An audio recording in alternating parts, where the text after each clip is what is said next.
नमस्ते दोस्तों, universal mystery में आपका स्वागत है। आज फिर हम डर और मिस्ट्री के एक नए सफर पर चलेंगे, जहां कुछ अनसुलझे सवालों के अनदेखे जवाब होंगे। आज की कहानी है नितिन की।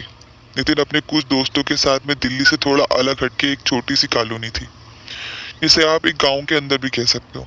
उसके अंदर अपने कुछ दोस्तों के साथ रहता था और जॉब करता था। जॉब के लिए उसे रोज बहुत लंबा अप डाउन करना पड़ता था। वो अपने 4 दोस्तों के साथ रहा करता था। सब रूममेट की तरह रहते थे। वैसे तो नितिन प्रॉपर राजस्थान का रहने वाला था। राजस्थान के जयपुर शहर से आया था, पर वो दिल्ली में नौकरी करने के लिए आया था। रोज वहाँ जिस रास्ते से वो निकला करता था, वो थोड़ा जंगल वाला एरिया था, पर उसे तो उस रास्ते से निकलने की आदत हो गई थी। एक दिन नितिन अपने ऑफिस में काम कर रहा था। ऑफिस में काम करते करते उसे पता ही नहीं चला कि कब रात की 12 बज गई। उस दिन वर्क का लोड ज्यादा था, तो उसने घड़ी की तरफ ध्यान ही नहीं दिया। उसका ध्यान एकदम घड़ी पे बढ़ा। उसने, अरे आज तो 12 बज गई। ऐसे नितिन रोज 9, साढ़े 9, 10 बजे के अंदर अंदर अपने घर के लिए निकल जाया करता था, पर आज उसे ज्यादा लेट हो गया था। उसने फटाफट ऑफिस की लाइट वाइट बंद करी, सिस्टम को ऑफ करा और अपने घर के लिए निकला। उसे घर के लिए निकलते निकलते लगभग 12:15 बज चुकी थी। उसने अपनी गाड़ी उठाई और तेजी से घर की तरफ बढ़ने लगा। अब रोज की तरह वो जिस रास्ते से जाता था, वो रास्ता सुनसान था। वैसे तो 10 बजे तो उधर थोड़ी बहुत चहल पहल होती थी, पर अब रात की 12 बज चुकी थी, तो रास्ता एकदम सुनसान गुप्त अंधेरे में आ चुका था, जैसे उस रास्ते पे कभी कोई इंसान रहा ही नहीं हो। वो तेजी में अपने घर की तरफ बढ़ रहा था, जबकि उसे लगभग 12:30 बज चुकी थी। इतने में उसकी नजर सड़क के कोने में पड़ी, जहाँ एक औरत जोर जोर से रो रही थी। अजीब सी दिख रही थी, पर खामोश थी, रोई जा रही थी। नितिन पढ़ा लिखा और आज का लड़का था, तो उसका ध्यान दूसरी तरफ तो नहीं गया, पर उसने सोचा शायद ये औरत किसी मुसीबत में है और मुझे इसकी मदद करना चाहिए। और नितिन ने अपनी गाड़ी रोकी। नितिन ने गाड़ी रोकी और औरत के पास जाके कहा, क्या हो गया मैडम, आपको क्या किसी हेल्प की जरूरत है? और वो रोई जा रही थी। फिर नितिन ने कहा, मैडम अगर आपको कहीं छोड़ना है तो मैं छोड़ सकता हूँ। फिर वो चुपचाप रोती रही। फिर नितिन ने कहा, आपको डरने की जरूरत नहीं है, मैं आपकी मदद कर सकता हूँ। तो उस औरत ने नितिन की तरफ पलट के देखा और कहा, मुझे यहाँ से शहर की तरफ जाना है। तो अरे शहर तो पीछे है, इधर से तो गांव है आगे, तो आप उधर तक ही छोड़ दीजिए, मैं यहाँ नहीं हूँ तो मैं रास्ता भटक गई हूँ। तो नितिन ने कहा कि मेरा घर जिस तरफ है मैं आपको वहां तक छोड़ देता हूँ, वहां से आप बता देना आपको कहाँ जाना है। तो उसने कुछ नहीं बोला और वो चुपचाप आके गाड़ी पर बैठ गई। नितिन गाड़ी चलाने लगा। नितिन को अचानक अपनी गाड़ी बहुत भारी लगने लगी। उसे ऐसा लग रहा था जैसे वो बहुत सा वजन उस गाड़ी पर लेके जा रहा है। वो औरत पूरे रास्ते चुपचाप बैठी रही। नितिन ने भी ज्यादा बात नहीं करी। नितिन को लगा अनजान औरत से बात करूंगा तो डर जाएगी, गलत समझेगी, इसलिए वो चुपचाप अपनी गाड़ी चलाता रहा। नितिन ने पूरे रास्ते में 2-3 बार औरत से पूछा, आखिर आपको जाना कहाँ, आप बता दीजिए, मैं आपको वहां तक छोड़ दूंगा। और वो कुछ नहीं बोली, चुपचाप गाड़ी पर बैठी रही। नितिन को गाड़ी इतनी भारी लग रही थी, पर औरत तो नॉर्मल सी थी। पता नहीं उसे समझ नहीं आ रहा था कि अचानक गाड़ी इतनी भारी क्यों हो गई और गाड़ी की स्पीड अपने आप इतनी कम क्यों हो गई। वो क्यों गाड़ी को तेज नहीं चला पा रहा है। चलाते चलाते नितिन अपने घर तक पहुंच गया। नितिन ने कहा, मेरा घर तो आ गया है, अब आप बता दीजिए आपको जहाँ जाना है, मैं वहां छोड़ दूंगा। औरत ने कुछ नहीं बोला और चुपचाप उतर कर थोड़ी दूरी पर जाकर बैठ गई और वहां से चली गई। नितिन ने भी अपनी गाड़ी पार्किंग में लगाई और वो अपने फ्लैट में चला गया। वो जाके दोस्त चुपचाप गया और दोस्तों के पास में जाकर सो गया। नितिन थक चुका था। उसने हाथ मुंह धोए और बिस्तर पर लेट गया। अब लगभग रात की 2 बज रही थी। नितिन गहरी नींद में सो चुका था और साथ ही सो चुके थे उसके और 3 दोस्त। अचानक रात को 2 बजे दरवाजे की खटखटाने की आवाज आई। नितिन घबरा कर उठा। नितिन को लगा इतनी रात को 2 बजे आखिरकार कौन आया है। उसने दरवाजा खोला तो सामने वही औरत खड़ी थी। उसने नितिन को कहा, क्या मैं तुम्हारे घर में आ सकती हूँ? नितिन को बहुत अजीब लगा कि मैं एक अनजान लड़का हूँ, ये औरत कैसे मेरे घर में आने के लिए तैयार हो सकती है। नितिन को बिल्कुल सब कुछ सही नहीं लगा और नितिन ने उसे मना कर दिया। नितिन ने कहा, माफ कीजिएगा, मैं अपने दोस्तों के साथ रहता हूँ, मैं आपको इस अपने घर में आने की इजाज़त नहीं दे सकता। ये बिल्डिंग वाले ऑब्जेक्शन उठाएंगे।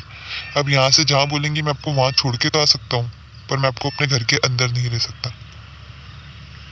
उसने नितिन को जवाब दिया, मुझे कहीं नहीं जाना, मुझे तो तुम्हारे घर में आना है। नितिन को ऐसा लगा कि ये कोई पागल औरत है, और नितिन ने बोला तुम जाओ यहाँ से, और जोर से उसके मुंह पे दरवाजा लगा दिया। अब नितिन अपने रूम की तरफ आया तो उसके दोस्त जाग चुके थे। दोस्तों ने पूछा इतनी रात को कौन था, तो नितिन ने पूरा इंसिडेंट सुनाया, कैसी ऐसी बात हो, और अब वो औरत अंदर आने की बात कही।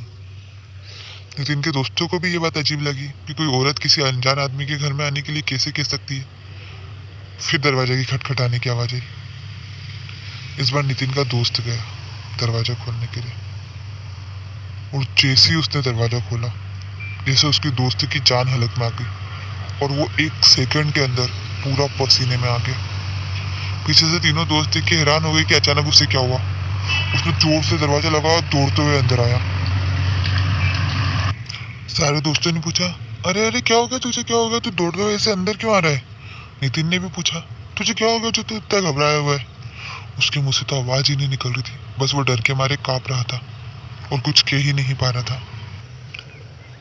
उनमें से एक दोस्त उठा और किचन की तरफ बढ़ा और पानी का गिलास भर के लाकर अपने उस दोस्त को पिलाया, और पानी पिलाने का उससे पूछा, आखिरकार तूने ऐसा क्या हुआ है, तूने ऐसा क्या देख लिया है जो तू इतना डरा हुआ है।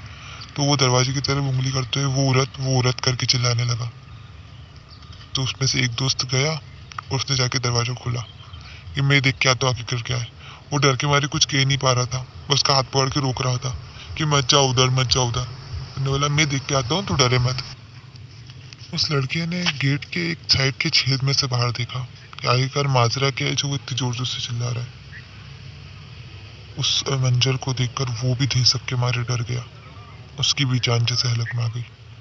वो औरत अपने आप बदल चुकी थी, अजीब सी दिख रही थी। उसके मुंह से बहुत सारा खून टपक रहा था और आंखें एकदम लाल हो रही थी, बड़े बड़े बाल, और जैसे कई वर्षों से नहीं नहाई हो ऐसी लग रही थी।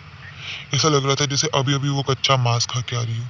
उसके हाथ में भी खून के धब्बे और मांस के टुकड़े लगे हुए थे, और वो उसी के साथ आवाज दे रही थी, मुझे अंदर आने दो, मुझे अंदर आने दो।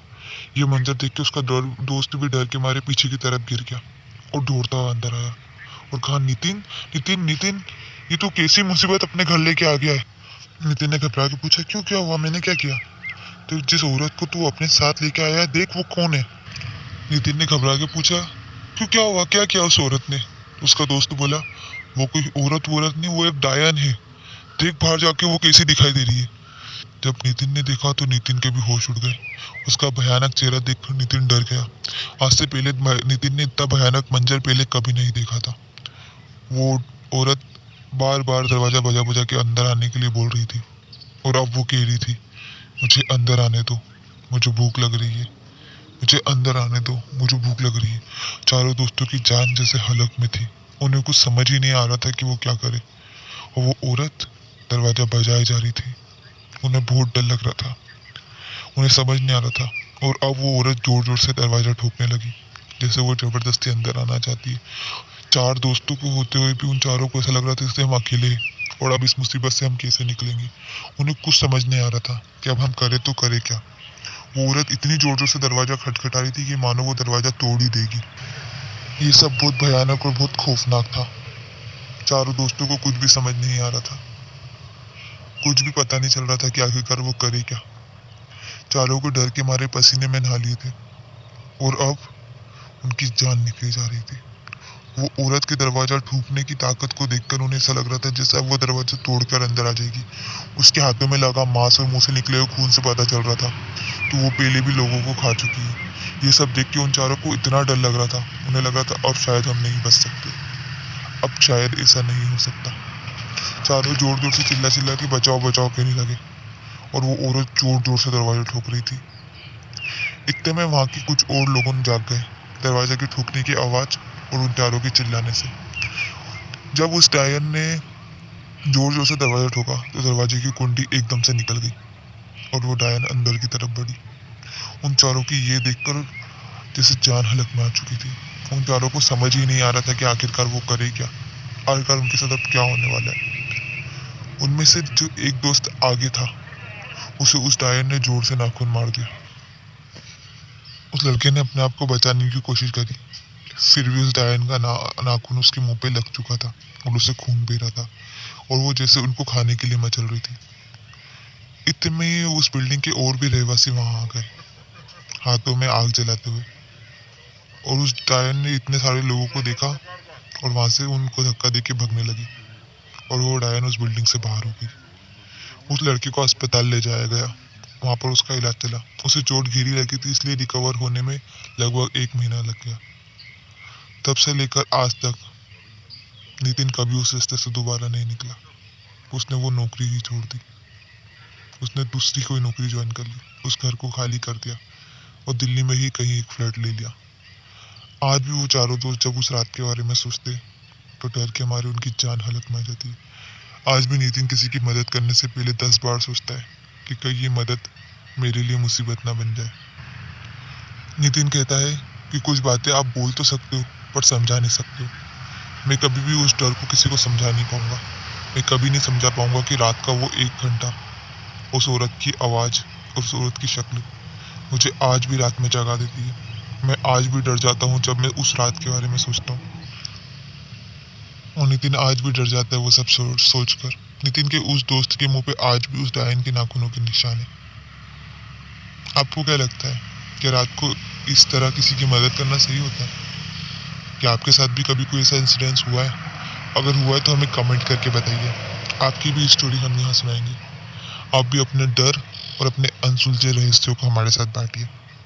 मिस्टीरियस यूनिवर्स में आपका बहुत बहुत स्वागत है, और आपके इस डर का, आपकी बातों का बहुत बहुत धन्यवाद। Thank you all supporting to universal mystery. Thank you friends.